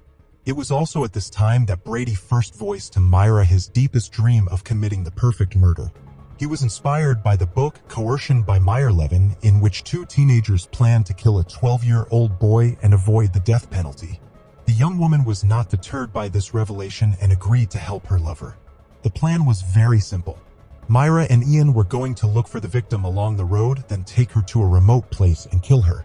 Brady told Myra to drive the van down the street alone, while he himself was to follow her on a motorcycle. Upon spotting a suitable victim, the maniac was about to signal his accomplice with his headlamp, after which she was to convince the victim to get into the car. On the evening of July 12th, just 1 month after moving in, they went out hunting. Brady chose the first victim and signaled Myra. She drove off past him. Catching up with her, he demanded an explanation. The young woman reported that the maniac's target was 7-year-old Marie Ruck, who lived next door to her mother. According to Myra, it would be extremely difficult for them to get away with it because the police would start searching for such a young child instantly. The couple then continued down the street, looking for another victim. At 8 p.m., on Froxmore Street, Brady again made his choice, and Myra again recognized the girl. She turned out to be Pauline Reed, a 16-year-old friend of her younger sister who was on her way to the disco. Determined to act, Myra stopped and offered her a ride, whereupon the girl got into the car. To take her to a deserted place, Myra made up a story. She had supposedly lost a very expensive glove on the Saddleworth Heath. The area was popular with the locals for its rich supply of peat used as fertilizer. The unfortunate Pauline agreed to help her acquaintance. Shortly after arriving at the site, Brady drove up to them. Myra told the girl it was her boyfriend and he would help them in their search. How the situation unfolded further is unclear to the end. The problem is that Brady and Myra tell two different versions, but they all end up with the same story. Pauline is murdered. In Ian's version, he and his lover abused and killed the girl. Myra, on the other hand, claimed that she was left sitting in the car while Pauline and Brady went supposedly to look for the glove. After a while, the maniac returned alone and reported that the girl was dead. He took Myra to her body and she noticed that the girl's clothes were badly wrinkled. In my opinion, Myra's version makes no sense. What excuse would a 16-year-old girl have for going on a search with a guy she didn't know while Myra herself was sitting in the car? Most likely, with the story, the maniac was only trying to absolve herself of responsibility for direct participation in the murder. After burying the body, Myra and Brady loaded the motorcycle into the van and drove home. On the way, they spotted Pauline's mother and her brother looking for the girl. After a break of almost 6 months, the couple decided to act again, but this time they chose a 12-year-old boy. After spotting the victim in a store, they struck up a dialogue and offered the child a ride home. As an added incentive, Brady offered the boy a drink. Once in the car, he specified that the alcohol would have to be picked up at their house. A pair of maniacs asked the child to help find a fictional glove in Saddleworth. To his misfortune, the boy agreed. Next, the situation unfolded according to the same scenario.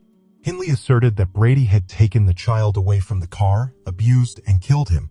The maniac once again stated that she was not present for all of this. 7 months later, on June 16, 1964, the couple similarly abducted 12-year-old Keith Bennett as he was on his way to his grandmother's house.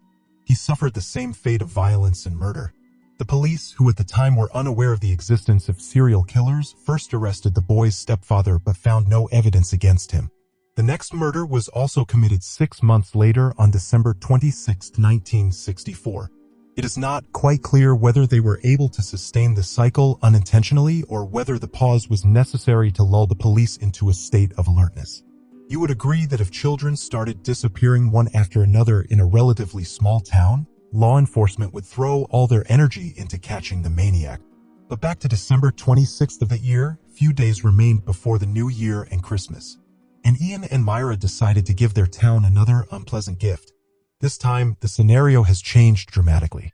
They looked for their new victim on the playground. She was 10-year-old Leslie and Downey. Scattering bags and purchases near the car, the maniacs asked the girl to help with the collection. After they also asked her to help them bring the bags home, the girl agreed and was attacked as soon as she crossed the threshold. The couple abused the unfortunate child for a long time, right in her home. Having played with her, the sadist killed her and took the corpse to Saddleworth. Again, Myra assured that she was not present at the murder. The attentive viewer remembers that the couple lived with Myra's grandmother. Where had she gone at the time of all these atrocities? The caring granddaughter sent her to relatives' house and forbade her to return home. In spite of this, the old woman tried to return in the evening, but Myra simply would not let her in. The next day, after cleaning up the girl's corpse and the house, she still brought the grandmother back. The couple committed their next murder 10 months later, breaking a peculiar cycle. But that's not the only thing that makes this case special. At the time, Maureen, Myra's younger sister, already had a husband, David Smith, 17. The couple often spent time together and the young man immediately won Brady's affection. First of all, he was ready to listen with interest to everything the maniac said, speculations about Nazis, philosophical speeches, dreams about robbing a bank, and so on. Secondly, he had already been in the police station more than once, just as Ian had been in his years. Even their crimes were very similar. Smith had been caught breaking into someone else's house and inflicting severe battery. Perhaps Brady saw him as his protege, a new member of the improvised gang. As time passed, the young man made more and more visits to their house, where in long conversations with Ian, talk of murder began to spill over. It got to the point where Myra began to seriously worry if their relative would run to the police. But Brady was adamant. He thought Smith was his own and trusted him. Shortly before the next crime, he even told her that he and Smith would soon commit a crime together. It all happened on the evening of October 6, 1965. Myra and Brady went to Manchester Central Station to look for a new victim, and soon Ian made his choice. He met 17-year-old Edward Evans, who agreed to go to his house after a little chat. Upon arriving at the house, the company drank wine, and at a certain point, Brady sent Myra to get Smith. After he arrived, the action began to unfold rapidly. From Myra's words, it was possible to reconstruct the following picture. She had gone into the kitchen to feed the dogs. Smith remained in the living room. A few minutes later, she heard screams and sounds of fighting. Upon entering the room, the girl saw Evans and Brady struggling. After a brief fight, Ian grabbed an axe and struck the victim several times with the blade. He then wrapped an electrical wire around the neck of the unconscious Evans and strangled him. After what he had done, Brady wanted to take the body immediately to the wasteland, but it was too heavy. In addition, the maniac twisted his leg during the fight. In the end, he decided to leave it at the house and go with Smith to Saddleworth the next day. He asked him to stay so he could feel the gravity of what he had done. At first, Smith agreed to help Brady get rid of the body. Perhaps he was too frightened to refuse. With a little history of minor law-breaking under his belt, the young man might not have shared the sadistic tendencies of the homicidal couple. When he returned home, he decided to tell his wife what had happened at her sister's house. After listening, she asked him to report the horror to the police. Smith listened to her and called the police from a nearby phone booth at 6 in the morning. His story was slightly different from what Myra could later say. The police archives contained an exact transcript of that call. Brady opened the door and said in a loud voice, "You want the little buns?" I nodded to say yes, and he led me into the kitchen and gave me 3 small buns with a drink and said, "You want the rest too?" When I entered the house, the door to the living room was closed. Ian went into the living room and I stayed waiting in the kitchen. I waited a minute or two and then suddenly I heard a wild scream. Like a woman screaming, a very high-pitched voice. Then the screaming continued, one after another, very loudly. Then I heard Myra screaming very loudly to him, "Dave, help him." When I ran in, I just stood in the living room and saw the young guy. He was lying head and shoulders on the couch and his feet were on the floor. He was face up. Ian was standing over him, facing him. The guy was still screaming. Ian had an axe in his hand. He held it over his head and hit the guy on the left side of his head with the axe. I heard the blow. It was a terribly hard blow. It was a horrible sound. Although Smith told it all in his usual monotone voice, the abundance of detail made the police take the call as seriously as possible. They decided to proceed carefully to get into the house without a court order. A policeman drove up to the scene and picked up a local baker who delivers bread in the morning. Wearing his apron, he took a couple of loaves from him and knocked on the maniac's door. An unsuspecting Myra opened it. Next, the policeman took out his identification card and quickly made his way into the house where he caught Brady. He was writing an explanatory letter to work, asking for time off because of an injury. The officer told a made-up story about investigating gun cases and asked to see the house. It was unclear why, but Myra agreed. He inspected all but one room, the one where the young man's body lay. Because it was locked, the policeman asked to open it, but Myra said she had left the keys at work. Of course, there was no credibility to the story. The officer offered to drive the young woman to her place of work and retrieve the key. But she gave up and opened the door. After finding the body, Brady was immediately arrested. Before leaving the house, he told a police officer that there had been an argument between him and Evans, trying to make it look like self-defense. When questioned, he continued with his version, but it sounded very unconvincing. Brady allegedly met Evans in a bar, a fight ensued, and somehow the boy came to his house where the fight ensued. Smith had also testified against Brady at the time, and the police believed his testimony much more. Ian later insisted that Smith had been directly involved in the murder. The young man described how Ian bragged about killing 3 or 4 children and even gave the approximate locations of their burial. He also revealed the presence of 2 evident suitcases in which the killers kept various trophies. The problem was that these suitcases were stored in some unknown lost and found office in Manchester. It took the police several days to find them. The arrest of the maniacs was followed by a search of their home. There, the police found many interesting finds: notebooks, lists of names, photographs of Brady and Myra Saddleworth, and explicit pictures of them. The notebooks contain lists of coded words which the police were quickly able to decipher. It turned out that Brady kept records of burial sites, weapons, and methods of killing. Alas, it was impossible to ascertain the exact location of all the victims on the basis of this information, as it was rather superficial. Another book contained a list of names, including all the victims of the couple. But here's the strange thing. In addition to the victims we know, the list contained the names of other children.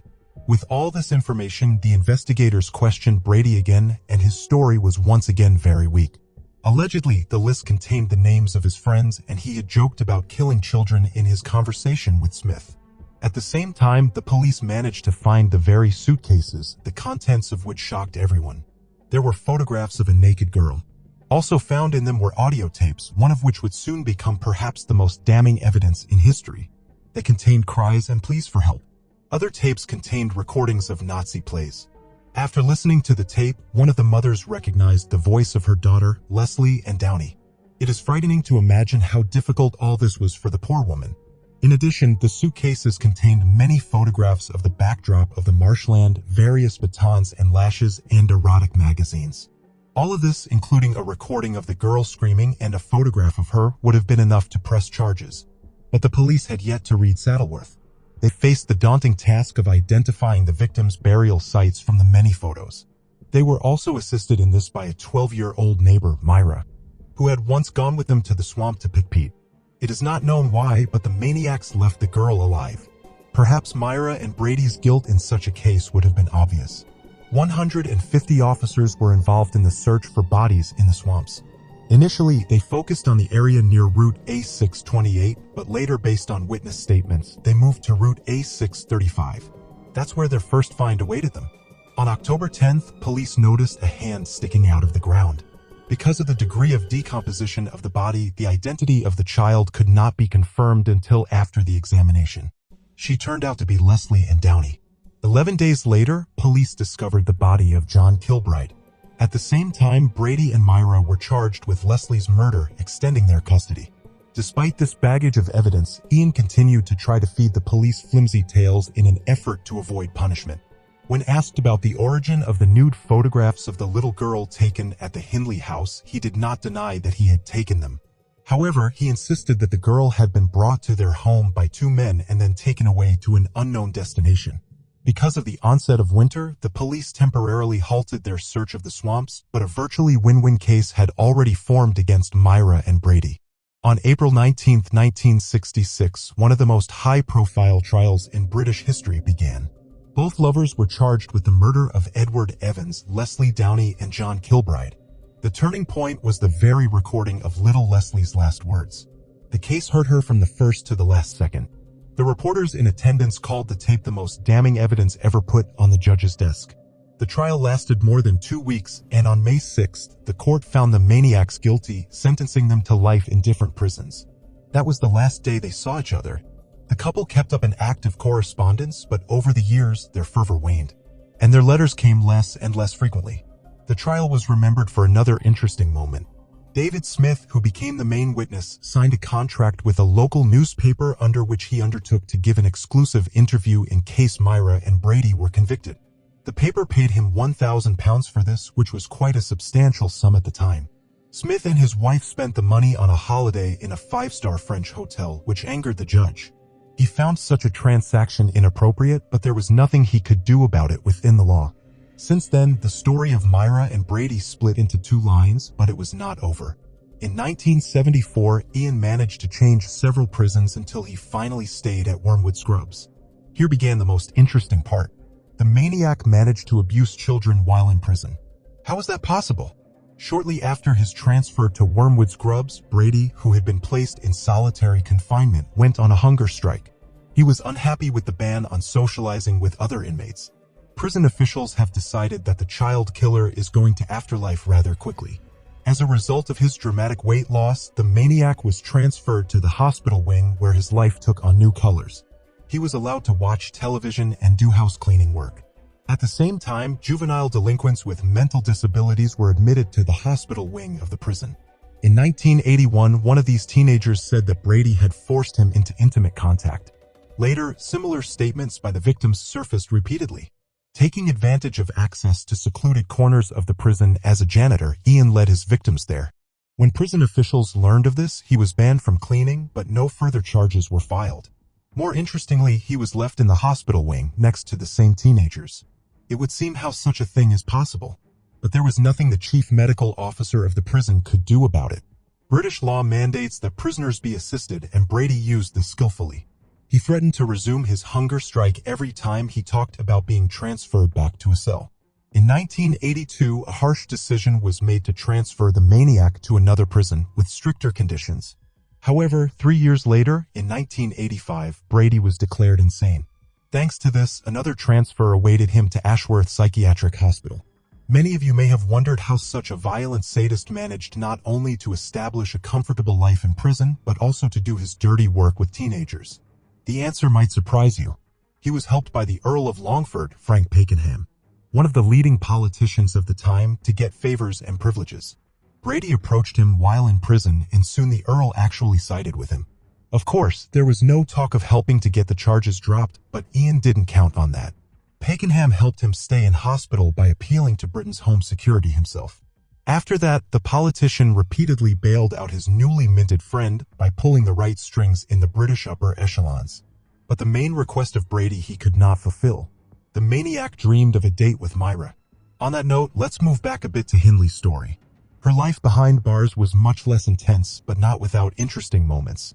While in prison, she managed to have a mistress, but more interestingly, she was able to get out of there for a while. Not long after beginning her sentence, Hindley began a toward affair with the warden, Patricia Cairns. Together, they planned an escape, but were caught by the police in the preparation stage. As a result, Cairns went from a prison employee to a prisoner for 6 years. In November 1986, Keith Bennett's mother wrote her a letter begging her to tell her about her son's fate. Pain and despair, and the last lines make clear. I am a simple woman working in the kitchens of Christie's Hospital. It took me 5 weeks to write this letter because it is very important to me that it be accepted by you as it is a plea for help. Please, Miss Hindley, help me. It is impossible to say for certain whether Hindley was moved by this or whether there were other motives, but she agreed to take part in the investigative experiment. Under tight security, she was taken to Saddleworth Heath, which was cordoned off by 200 police officers along its perimeter. Myra's task was to locate the bodies of children whose fate was still unknown. She failed in that task. The search yielded no results. The detectives who organized her participation were harshly criticized for wasting money on an event of this scale. However, it bore fruit a little later. One of the detectives continued to visit the woman in prison, and soon she decided to partially confess to a number of crimes. Myra recounted all the murders, but insisted she was never there at those moments. Of course, no one was in a hurry to believe it, but the detective was happy with the new information in any volume. Since then, Myra had been out on the heath several more times. And in 1987, the cops were successful. And that's what you call the discovery of Leslie and Downey's body. And later, Pauline reads, once Brady learned of his former lover's cooperation with the investigation, he also decided to partially confess to what he had done. True, the maniac asked to be given the means and opportunity to leave his life, which no one could legally do. Having been refused, Ian still talked and also expressed his desire to help the police in their search for the remaining bodies. On July 3rd of that year, he was taken to Saddleworth, where he was never able to pinpoint Keith Bennett's burial site. Later, frustrated detectives refused to make another trip to the heath with the maniac, and he turned to reporters. In a letter, he indirectly admitted they had killed 5 other children, but police could not confirm this information. 6 months later, Brady still secured a second visit to Saddleworth, but again proved useless. Keith's body has not been found to this day. In 2003, the police resumed their search using the most advanced technology. It gave no results. They only had 40-year-old photos, which made finding the right place next to impossible. Myra made a long attempt to obtain an early release. She wrote appeals, secured Lord Longford's support, and by the early noughties, almost everyone was convinced that her release was inevitable. Unfortunately for her, life decided otherwise. Hindley died on November 15, 2002 at the age of 60. The cause was complications from a heart condition. The rest of Brady's life was less rosy. While Myra's release was seriously considered, Ian's release from the asylum was being given the go-ahead by senior British officials. With each year in the asylum, he gradually went mad until he lost what little, if any, sanity he had left. In spite of this, he managed to live long enough until he was 79 years old. In 2017, the maniac died of cancer, and the urn with his ashes was buried at the bottom of the sea. Brady's death made few people sad. His namesake, Police Federation Branch Chairman Ian Hansen, noted that such monsters deserve no sympathy. That was the end of the story of the child-murdering lovers. But in Britain, their names will long be remembered. Ian and Myra are a prime example of inhumanity.